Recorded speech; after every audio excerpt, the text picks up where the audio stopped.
Assalamualaikum warahmatullahi wabarakatuh. Innal hamdalillah nahmaduhu wa nasta'inuhu wa nastaghfiruh wa na'udzu billahi min shururi anfusina wa sayyiati a'malina. May yahdihillahu fala mudilla lahu wa may yudlil fala hadiya lahu. Wa asyhadu an la ilaha illallah wahdahu la syarika lahu. وأشهد أن محمدا عبده ورسوله اللهم صل وسلم وبارك على عبدك ورسولك محمد وعلى آله وأصحابه ومن اهتدى بهديه واستنى بسنته إلى يوم القيامة. أما بعد أخواني في الله rahimani wa rahimakumullah, kita akan melanjutkan kajian dari kitab Ad-Da' wad-Dawa karya Al-Imam Ibnu Qayyim al-Jauziyah rahimahullahu ta'ala rahmatan wasi'ah. Dan pembahasan kita masih tentang bahaya dan dampak buruk dosa dan kemaksiatan. Qala al-Imam Qayyim al-Jauziyah rahimahullah, beliau menyebutkan walil ma'asi minal atharil qabihatil mazmumati wal mudirrati bil qalbi wal badani fi dunya wal akhirah ma la ya'lamuhu illa Allah. Dan kemaksiatan itu memiliki dampak buruk yang tercela, yang membahayakan hati dan badan, dunia dan akhirat. Tidak ada yang tahu banyak, tidak tahu tidak ada yang tahu batas bahayanya kecuali Allah Subhanahu wa taala. Di sini beliau mengingatkan bahwa maksiat selain bahaya-bahaya yang telah disebutkan sebelumnya, beliau akan menyebutkan lagi dari dampak buruk dan bahaya dosa yang jumlahnya sangat banyak, yang mana dampaknya itu terbagi menjadi dua. Ada dampak buruk yang menimpa hati, di mana maksiat itu dapat membuat hati keras, membutakan hati, dan dapat membuat hati sakit. Dosa dapat membuat hati menjadi keras, sehingga nasihat-nasihat dari Al-Quran, Sunnah yang datang tertolak, mental, tidak masuk, dan dapat membuat hati buta sehingga tidak bisa melihat petunjuk. Padahal Allah telah menampakkannya, padahal petunjuk ada di depan mata. Ada kalanya matanya bisa melihat, tapi hatinya tidak, sehingga dia tidak bisa mendapatkan manfaat dari petunjuk tersebut. Seharusnya petunjuk yang sudah Allah tampakkan di hadapannya menyelamatkan dia, tapi justru dia memilih jalan kesesatan. Akhirnya dia binasa. Dan juga dapat membuat hati sakit, sehingga keadaannya berbeda, berubah. Sebagaimana badan kalau sakit, itu berubah keadaannya. Sehingga yang awalnya hati itu begitu sensitif dengan kemaksiatan, maksiat sedikit langsung terasa, langsung bergetar. Tapi karena maksiat ini berkurang, sensitif itu berkurang, berubah dia menjadi sakit, sehingga rasa sensitif itu berkurang, tergantung dengan sakitnya. Semakin parah sakit, maka sakit-sakit yang lain yang lebih kecil kadang-kadang tidak terasa. Sebagaimana badan kita, kalau merasakan sakit, ada sakit tertentu yang begitu dahsyat, maka sakit yang biasa tidak akan terasa. Sakit luka parah di lengan, gitu kan. Maka sakit yang ada di jari, yang awalnya kalau badan sehat begitu terasa, saat itu tidak terasa. Nah, perubahan keadaan, sebagaimana badan kalau sakit, yang seharusnya disukai karena merupakan nutrisi yang dapat menguatkannya, pada saat sakit tertolak, menjadi tidak suka, menjadi muntah-muntah, dikeluarkan lagi, dibuang lagi. Padahal seandainya dia sehat, hati ini menyukainya. Nasihat dari Al-Quran, peringatan dari Al-Quran, dari As-Sunnah. Seharusnya kalau hati sedang dalam keadaan sehat, dia akan haus, dia menyenangi, menyukainya. Sebagaimana badan kita kalau pas sehat, sudah makanan yang enak, ada makanan enak sepakat, enak gitu kan. Ada yang menolak. Seperti itu. Tapi kalau sudah sakit, lidah pahit, yang tadinya enak kesukaannya jadi tidak suka. Begitu kalau sudah sakit. Belum lagi bahaya yang timbul akibat dosa pada badan. Tadi pada hati juga pada badan, juga mempengaruhi pada badan, bahkan kepada seluruh lingkungannya. Berbahaya pada lingkungannya, di mana tidaklah ada suatu musibah terjadi kecuali karena dosa. Zaharal fasadu fil bahri wal bahri bima kasabat aidi. Ya, munculnya kerusakan, musibah baik di daratan ataupun di lautan itu karena apa? Karena dosa yang dilakukan oleh tangan manusia, oleh tangan manusia, ada dosa. Itulah bahaya dosa. Nah, berikut ini secara khusus beliau akan menyebutkan dampak dosa khususnya yang menimpa secara pribadi orang tersebut. Akan disebutkan satu persatu oleh Al-Imam Al-Qayyim. Tujuannya tak lain agar kita tidak menggampangkan suatu dosa, suatu perbuatan maksiat kepada penguasa alam semesta Jalla Jalaluhu. Lalu beliau menyebutkan, faminha hirmanul ilmi. Di antara dampak buruk dosa kepada seseorang adalah hirmanul ilmi, tertahannya ilmu. Seorang diharamkan mendapatkan ilmu. Di antara sebab utamanya adalah dosa.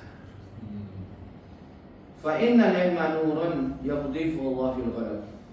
Sesungguhnya ilmu itu ibarat cahaya yang Allah Ta'ala tempatkan di hati seorang hamba. Wal maksiatu tudfi'u dzalika nur. Sementara maksiat itu adalah ibarat kegelapan. Suatu kegelapan yang dapat memadamkan, menggelapkan cahaya dari ilmu tersebut, sehingga sia-sia ilmu tersebut. Ada kalanya orang itu mungkin hafal Al-Quran, hafal sekian ribu hadis, tapi karena menggapai maksiat, bukan blank. Ilmu itu ada, hafalan tetap ada, tapi cahaya yang padam tidak dapat menunjukkan kepada dia al-haq. Al-haq tidak dapat ditunjukkan kepada dia. Sama aja dia dengan orang yang tidak hafal Quran. Sama saja dengan dia orang yang tidak hafal hadis. Kenapa? Karena Al-Quran yang dia hafal, hadis yang dia hafal, itu nggak ada cahayanya, terpadamkan karena maksiat, sehingga dia buta, tidak bisa melihat mana petunjuk, mana yang bukan petunjuk. Maksiat menghalangi dia dari ketaatan. Masyaallah, assalamualaikum. Belum lagi juga dia terhalang, selain juga manfaat dari ilmu, juga terhalang dari menghafal ilmu. Dan bisa juga menghalangi ilmu. Jadi di sini maksiat itu menghalangi ilmu dari dua hal. Menghalangi dari menghafalnya dan menguasainya, dan juga menghalangi dari mengamalkannya seandainya pun dia mengetahuinya dan menguasainya. Jadi ini bahayanya maksiat, menghalangi ilmu. Di sini beliau tempatkan nomor satu karena memang ini paling penting. Ini paling penting bagi seorang hamba. Ilmu itu paling penting. Karena semua kebaikan itu di sini sumbernya berasal dari ilmu. Semua kebaikan dunia, kebaikan akhirat itu dari sini, dari ilmu. Tidak ada suatu kebaikan di dunia ini tidak dengan ilmu. Terutama akhirat yang jauh lebih baik, lalu lebih kekal, tidak bisa didapat kecuali awalnya sumbernya dengan ilmu. Tidak ada amalan, tidak ada ucapan yang dinilai ibadah oleh Allah kecuali berdasarkan ilmu. Makanya ini pentingnya ilmu. Hati-hati. Seandainya kita tahu bahwasanya maksiat itu tidaklah membahayakan kita kecuali terhadap dari ilmu, ini sudah cukup. Tidak usah dibahas yang lainnya. Kita dapat hidayah, ya ilmu dulu. Hidayah dikatakan benar-benar hidayah bila sudah berdasarkan ilmu. Makanya ini di sini sudah cukup sebenarnya. Sudah cukup ya. Ini sudah penting sekali masalah ilmu. Falamma darasa Syafi'i baina yaday Malik wa qara alaihi ajabahu ma ra'a min wufuri fatanatihi wa tawaqqudi zakaihi wa kamali fahmihi. Dikisahkan ketika Al-Imam Asy-Syafi'i duduk belajar di depan gurunya. Siapa gurunya? Al-Imam Malik. Imam Syafi'i pun membaca. Ya, yang beliau baca kitab Al-Muwatta di antaranya. Karena beliau salah satu syekhnya adalah Imam Malik. Dan beliau menghatamkan atau meriwayatkan Al-Muwatta langsung dari Imam Malik. Jadi Muwatta itu salah satu yang diriwayatkan oleh Imam Syafi'i dari Imam Malik. Ketika beliau belajar dengan Imam Malik, maka Imam Malik kagum dengan apa yang didapat dari Imam Syafi'i berupa kecerdasan yang luar biasa serta kepintaran yang menyala-nyala dalam memahami ilmu. Ini luar biasa. Maka Imam Malik faham Imam Malik bahwasanya ini adalah cahaya yang diberikan oleh Allah kepada Imam Syafi'i. Cahaya yang dapat yang berikan dia kemudahan dalam memahami petunjuk, memahami ilmu. Maka kata Imam Malik, "Inni arallah qad alqa ala qalbika nuran." Sesungguhnya aku melihat bahwa Allah telah meletakkan cahaya di dalam hatimu. Fala tudfi'u bidulmatil maksiyah. Maka jangan sekali-kali kau padamkan cahaya tersebut dengan gelapnya maksiat. Wa qala Syafi'i, dalam sebuah bait syair yang masyhur, Imam Syafi'i mengatakan, "Syaqautu ila waqi'in tu'ahibdi." Aku pernah melapor, mengeluhkan kepada guruku Waqi' tentang jeleknya hafalanku, berkurangnya hafalanku. Padahal beliau ini dikenal seorang yang kalau baca sesuatu atau mendengar sesuatu mudah hafal. Diriwayatkan bahwasanya beliau kalau baca sesuatu sekali saja langsung hafal. Ini saking luar biasa. Jadi suatu waktu beliau merasakan kesulitan menghafal, maka lapor kepada gurunya. Fa'arsadani ila tarkil ma'asi. Maka bimbingan beliau, nasihat beliau kepadaku, tinggalkan maksiat. Wa qala a'lam bi anna al-ilma fadlun wa fadlullahi la yu'tahu 'asin. Dan beliau mengatakan, ketahuilah bahwa ilmu itu anugerah, karunia dari Allah, dan Allah tidak memberikan anugerahnya kepada orang yang suka bermaksiat kepadanya. Dalam redaksi yang lain, fa innal ilma nur wa nurullahi la yuhdal asi. Sesungguhnya ilmu itu cahaya, dan cahaya Allah tidak diberikan kepada orang yang bermaksiat kepadanya. Ini pentingnya ilmu. Biar gak kita ngaji terus, belajar terus, nggak bermanfaat, bisa jadi karena kita menggampangkan maksiat. Bersihkan maksiat kita, ya tobat kepada Allah Azza wa Jalla. Insya Allah ilmu-ilmu yang sudah kita hafal, kita pelajari bertahun-tahun, bersih, cahayanya bisa berkilau lagi. Sanian wa minha hirmanur rizqi.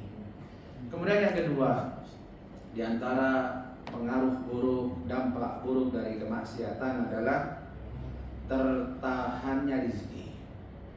Maksiat itu menghalangi rezeki.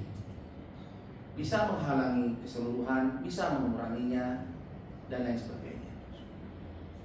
Wa fil musnadi innal 'abda la yuhramu rizqa bil dzambi yusibuhu. Dalam Musnad Imam Ahmad, Rasulullah SAW bersabda, sesungguhnya seorang hamba itu benar-benar dihalangi rezekinya karena dosa yang dilakukannya. Karena dosa yang dilakukannya. Wa kama anna taqwallah mujlibatun lirizqi, fatarku taqwa mujlibatun lil faqri. Maka sebagaimana takwa kepada Allah itu adalah sebab yang mendatangkan rezeki, maka sebaliknya maksiat kepada Allah adalah sebab yang mendatangkan kefakiran. Famastu jliba rizqullah yusri tarkil ma'asi.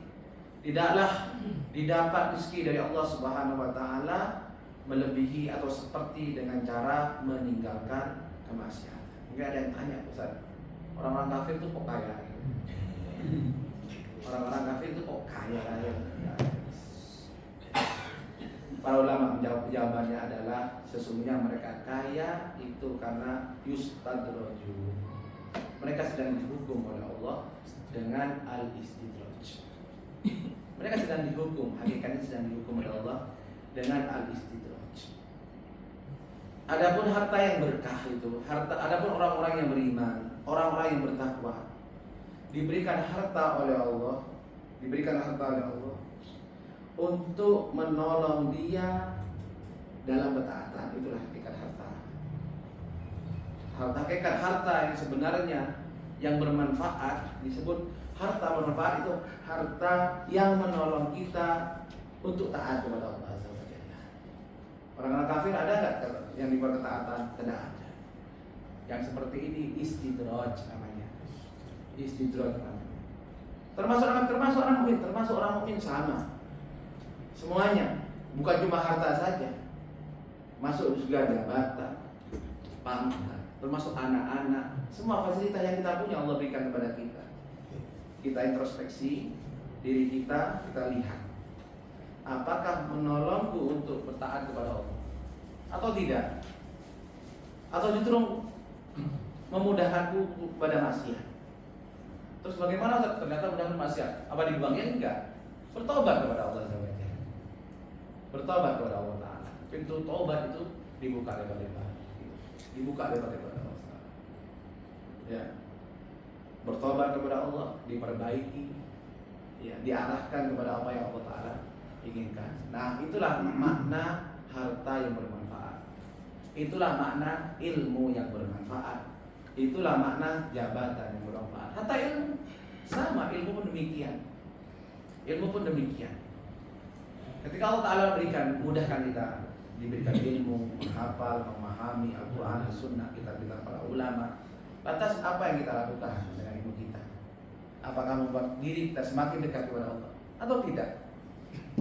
Kok kemudian tidak ada bedanya setelah kita ngaji sama tidak ngaji? Kok tidak ada perubahan setelah kita menyelesaikan kitab apa gitu ya, kitab tauhid, sama sebelum kita belajar tauhid? Nah, padahal sudah hafal, sudah belajar syarahnya setahunan gitu misalkan. Kemana? Nah, ini bisa kita katakan ilmu kita belum bermanfaat. Ilmu yang bermanfaat itu yang membuat kita semakin bertaat kepada Allah, semakin dekat kepada Allah, semakin takut kepada Allah. Nah, begitu semuanya fasilitas yang Allah berikan. Maka jangan tertipu dengan orang-orang kafir. Jangan tertipu dengan orang kafir. Wa minha, ini juga yang nomor 3 di antara pengaruh buruk atau dampak atau mudarat dosa maksiat kepada pelakunya. Apa itu? Ngeri ini termasuk dari saya. Wahsyatun yajiduhal asi fil qalbi bainahu wa bain Allah. Yaitu wahsyah. Wahsyah itu rasa keterasingan, rasa diri ini dijauhkan dari Allah Subhanahu wa taala. Jadi maksiat itu di antara sebab muncul di hati ini rasa kalau kita itu asing dari Allah, jauh dari Allah Subhanahu wa taala. Kering hati itu, garing hati itu, garing keterasingan.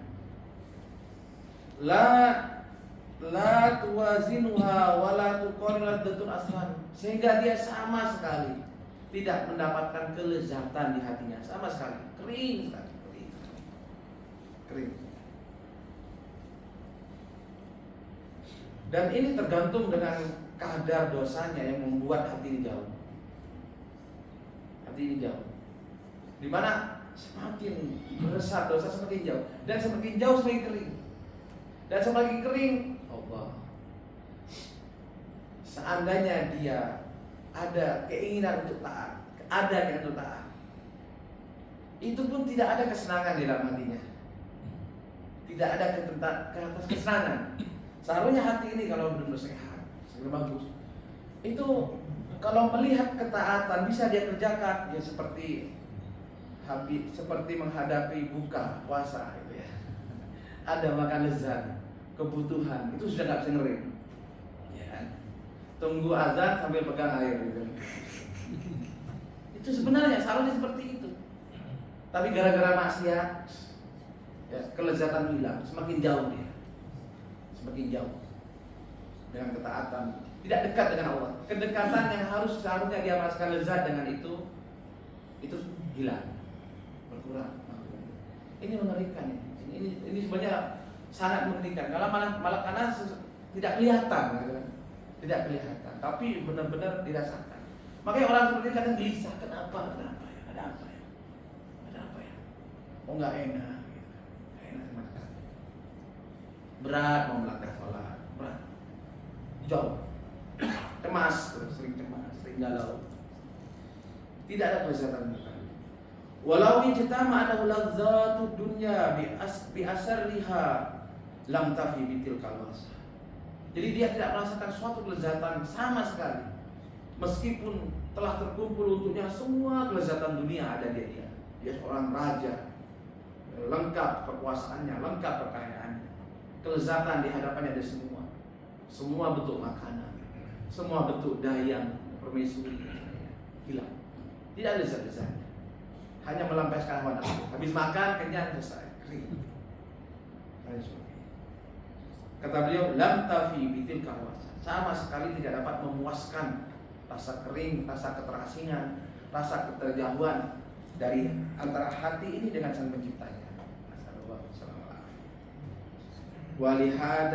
Wahada amrun la yusubihi illa man fi qalbi ayah.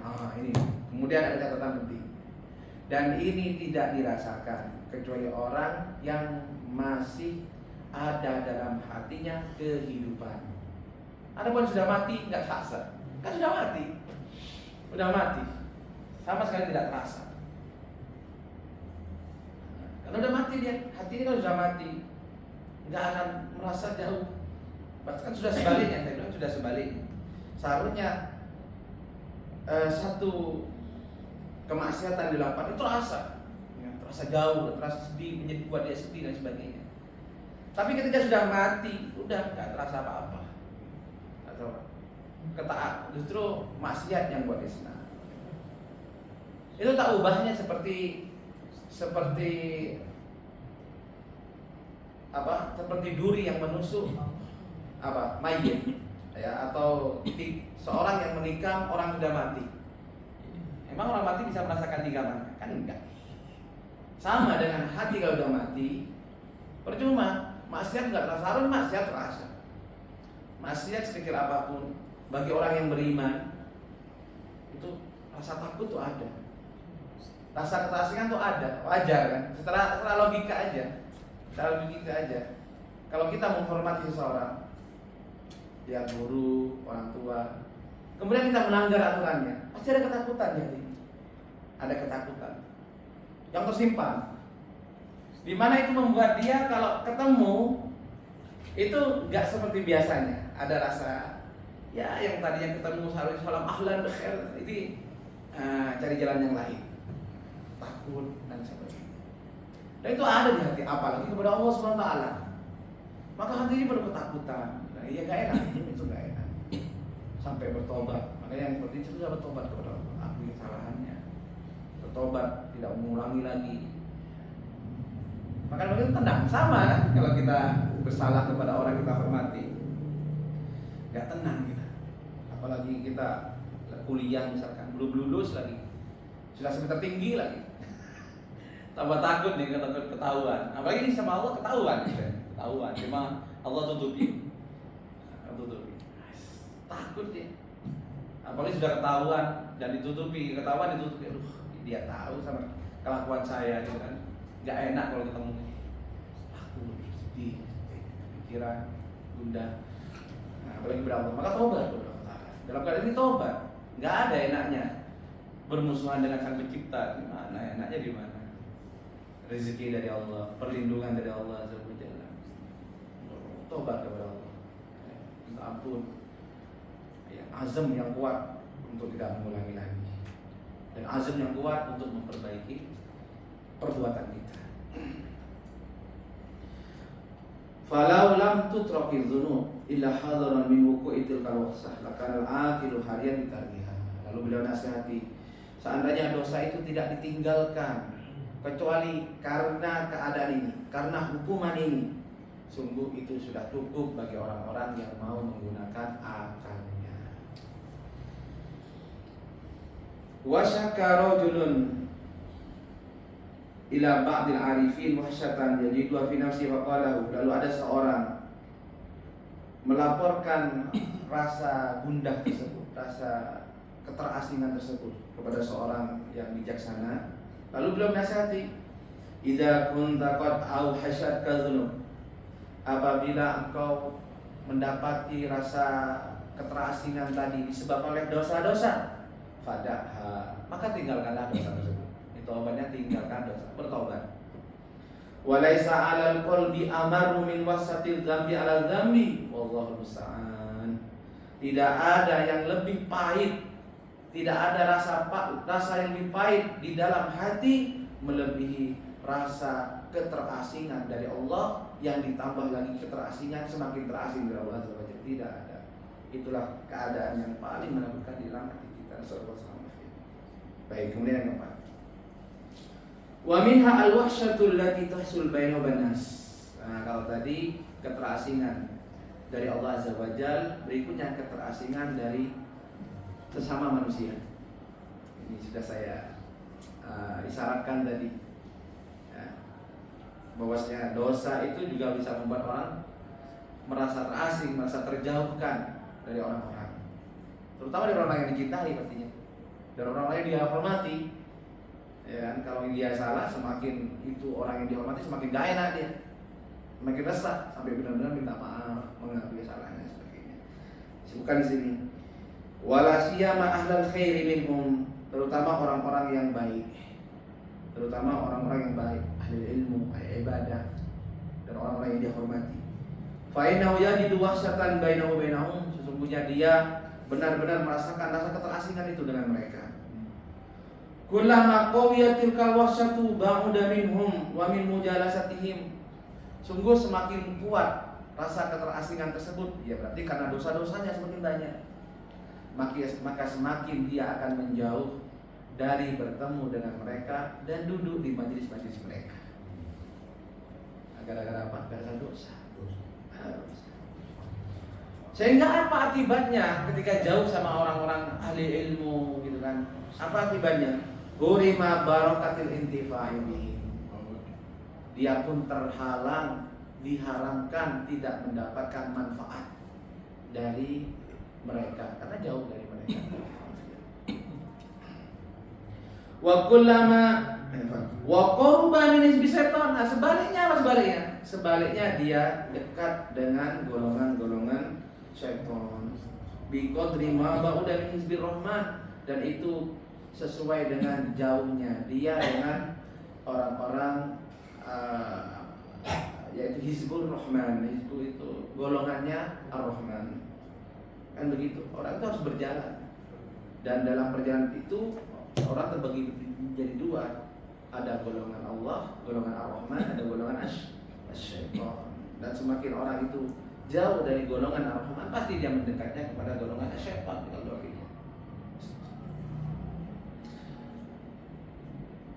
Wa taqwa hadal wahsyatu hatta tastaqim. Dan kalau dia teruskan tidak bertobat, maka rasa keterasingan ini akan menjadi kuat, terus menjadi kuat sehingga menancap dan sulit dicabut.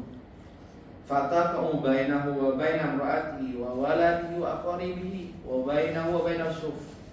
Hingga ada satu keadaan di mana rasa wahsya ini membuat dia merasa terasingkan, terjauhkan dari istrinya, dari anaknya, dari kerabatnya.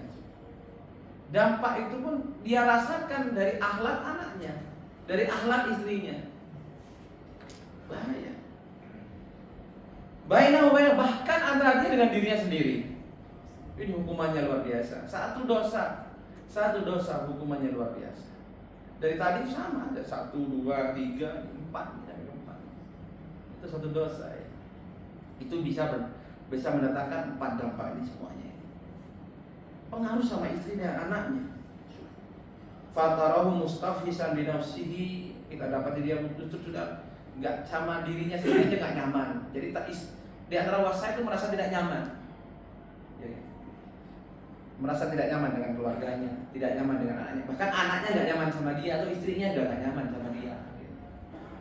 Tiba-tiba dulu kayak sayang-sayang saja, ini kok tahu-tahu bencinya setengah mati. Bisa jadi karena maksiat. Lupa gimana dulu awal-awal ketemu. Lupa dulu awal-awal membina rumah tangga. Kok tumben anaknya sudah banyak, sudah ada cucu bahkan. Kok baru muncul benci gitu kan? Kok bisa gak enak duduk bersama dia gitu kan? Bisa jadi penyebabnya adalah dosa.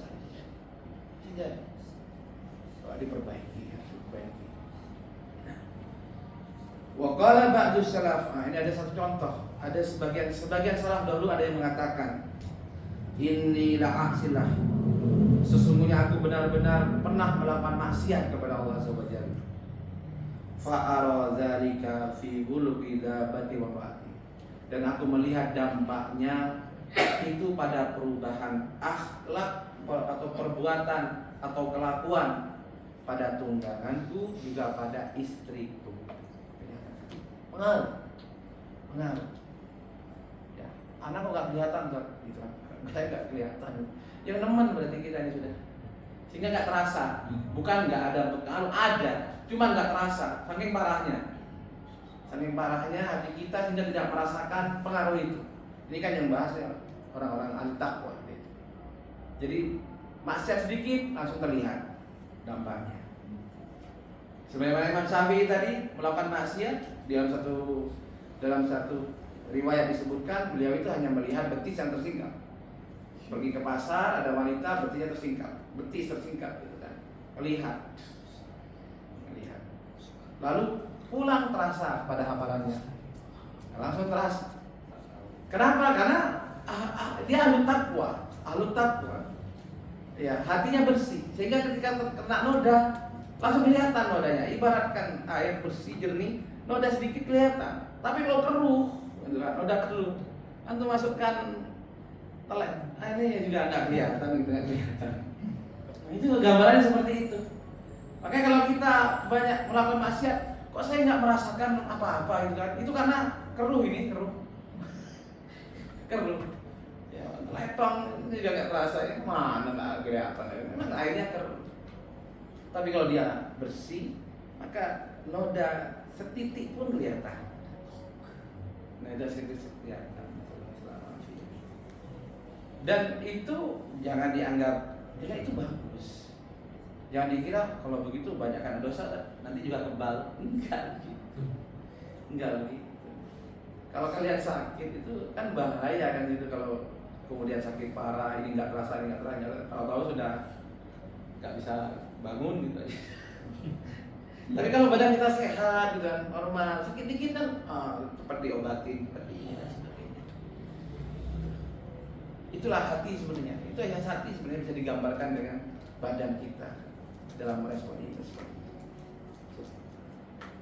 Jadi dahulu para ulama maksiat yang dilakukan langsung terasa kan, pada dirinya, pada istrinya, bahkan pada tunggangannya. Tunggangannya pun nggak seperti biasanya. Ini biasa patuh banget nih, kok sekarang ini dia pikir-pikir, oh maksiat yang itu, bertobat kepada Allah SWT. Oh saya itu kemarin ada orang minta, saya tolak agak kasar gitu kan. Aduh, bertobat enggak. Saya terasa gitu kan. Itu subhanallah, kalau kita kembali ke salaf ya, akhlak salaf jauh dari kita. Ini Umar bin Khattab satu ketika pergi ke kebun kormanya, melihat kebun kormanya.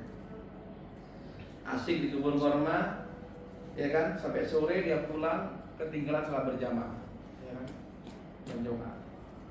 Maka dia merasa bersalah, sebagai kafarah menebus kesalahannya, ya kan, diinfakkan kebun kormanya. Gara-gara kamu kita mana kita ini, kita cukup istighfar, astagfirullah, dianggap sudah lunas, dianggap sudah lunas. Oh,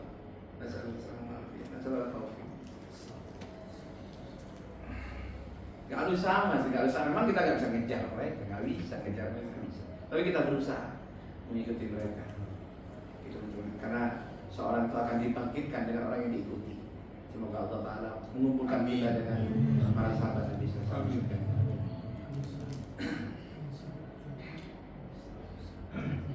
Khamisah yang kelima, wa minha, di antara dampak dosa, ta'siru umurihi alaihi.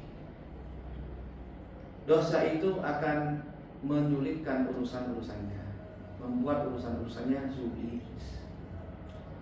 Fala yatawajjahu li amrin illa yajiduhu mughlaqan dunahu aw muta'assiran alaihi. Tidaklah dia menghadapi sesuatu kecuali dia dapati semuanya terkunci di hadapannya atau sulit ketika menghadapinya. Wa hadza kama anna man ittaqallahu ja'ala lahu min amrihi yusra, faman attaqala taqwa ja'ala lahu min amrihi usra.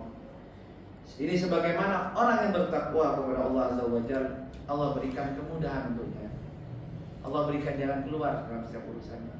Maka sebaliknya, orang-orang yang meninggalkan ketakwaan, orang-orang yang meninggalkan ketakwaan, yaitu maksiat kepada Allah Azza wa Jalla, maka Allah jadikan untuk dia kesulitan dalam setiap urusannya. Wa may yattaqillah yaj'al lahu makhraja wa yarzuqhu min haitsu la yahtasib. Barang siapa yang bertakwa kepada Allah, pasti Allah berikan untuknya jalan keluar dalam setiap urusannya. Dalam setiap urusannya Allah Ta'ala berikan jalan keluar. Dan Allah beri dia rezeki dari arah yang tidak diduga. Kalau kita balik, barang siapa yang tidak bertakwa kepada Allah, kan gitu. Kalau orang yang bertakwa, Allah janjikan jalan keluar. Dibalik, kalau orang yang tidak bertakwa kepada Allah, maka Allah akan berikan kesulitan dalam semua urusannya. Assalamualaikum. Makanya kalau kita dapat kesulitan, jangan mudah-mudah menyalahkan orang. Nah itu banyak di antara kita. Kita dapat kesulitan dalam urusan kita, menyalahkan orang gara-gara dia, gara-gara ini, wah gara-gara gitu. Introspeksi diri dulu, introspeksi dulu. Mungkin penyebabnya banyak, ini. Nah, tapi itu terjadi, itu menjadi sebab, bisa jadi juga karena dosa kita. Iya kan? Karena dosa kita pilih dia jadi partner. Kan salah kita juga awalnya. Dan lain sebagainya. Intinya kita sebagai orang yang beriman kepada Allah, berasaskan takwa kita kepada Allah. Kalau kita dapat kesulitan, pertama introspeksi diri kita, kesalahan benar kita, bertobat kepada Allah. Ajak tobat istri, ajak tobat anak-anak kita. Bisa jadi kemaksiatan itu ada pada istri kita, ada pada anak kita. Karena dampak dari maksiat itu seperti kita ulang, bukan cuma berdampak pada pelakunya, tapi kadang dampaknya itu pada orang-orang yang dicintai. Orang yang dicintai. Sebagaimana ketakwaan itu manfaatnya bagi pelakunya, juga orang yang dicintai. Kenapa? Karena takwa kan dengan takwa Allah berikan kebahagiaan padanya.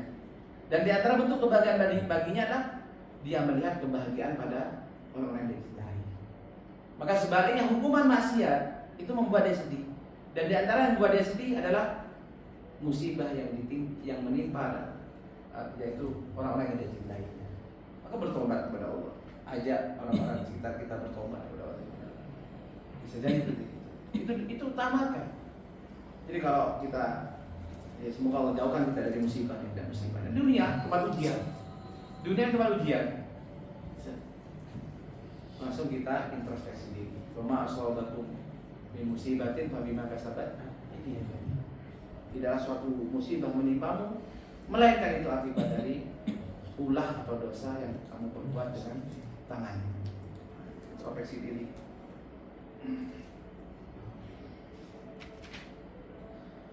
Wa billahil ajab kaifa yajidul 'abdu abwabal khair wa abwabul masalih mahdudan anhu wa turuqahu mu'siratan alaihi wa huwa la ya'lamu min aina utiya nasr. Dan yang paling mengerikan lagi yaitu apabila seorang hamba lihat keadaan seorang hamba, yang paling mengerikan adalah keadaan seorang hamba ketika dia dapati bahwasannya semua pintu kebaikan, pintu maslahat baginya tertutup. Jalan-jalan ke sana sulit dia lewati. Di satu sisi dia tidak tahu apa solusinya. Ini lebih mengerikan lagi. Dia tidak tahu solusinya. Dia tidak tahu sebabnya. Ternyata sebabnya dosa dia. Percuma dia nyalakan ini gara-gara dia, ini. Apa manfaatnya? Itu bukan solusi. Itu bukan solusi.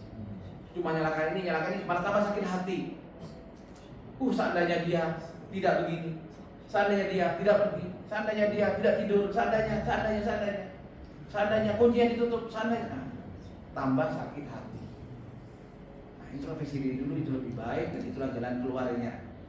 Allah nanti akan memberikan jalan keluar. Yattaqillah yaj'al lahu makhraja. Berikutnya minha zulmatun yajiduha fi qalbihi. Baik, berikutnya yang 6. Sudah ada lah. Sekarang aja. 1 menit. Habis sudah. 1 menit. Oh, selesai.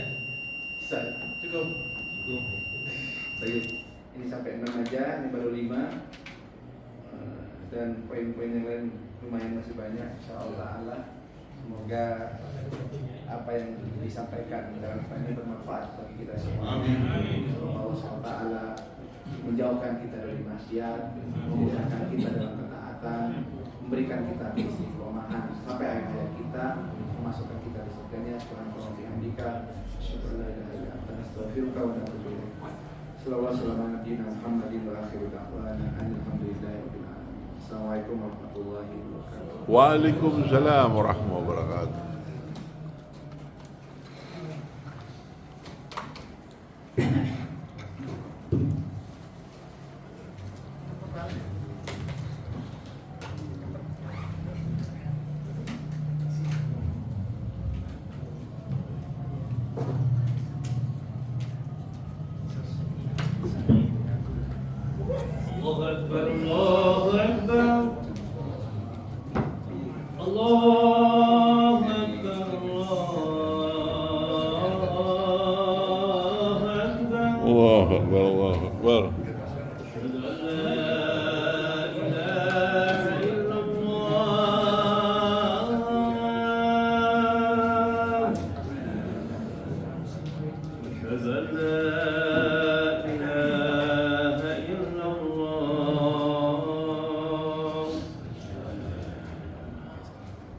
أشهد أن محمدا رسول الله.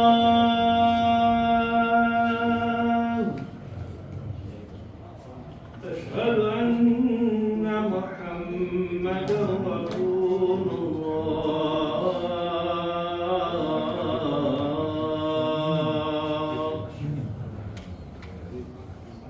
حي على الصلاة.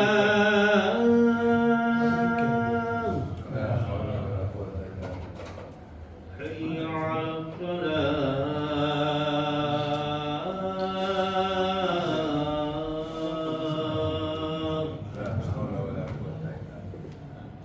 حي على الفلاح.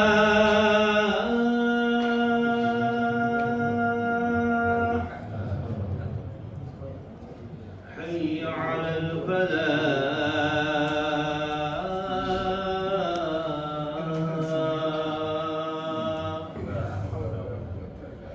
الله أكبر الله أكبر. الله أكبر الله أكبر. لا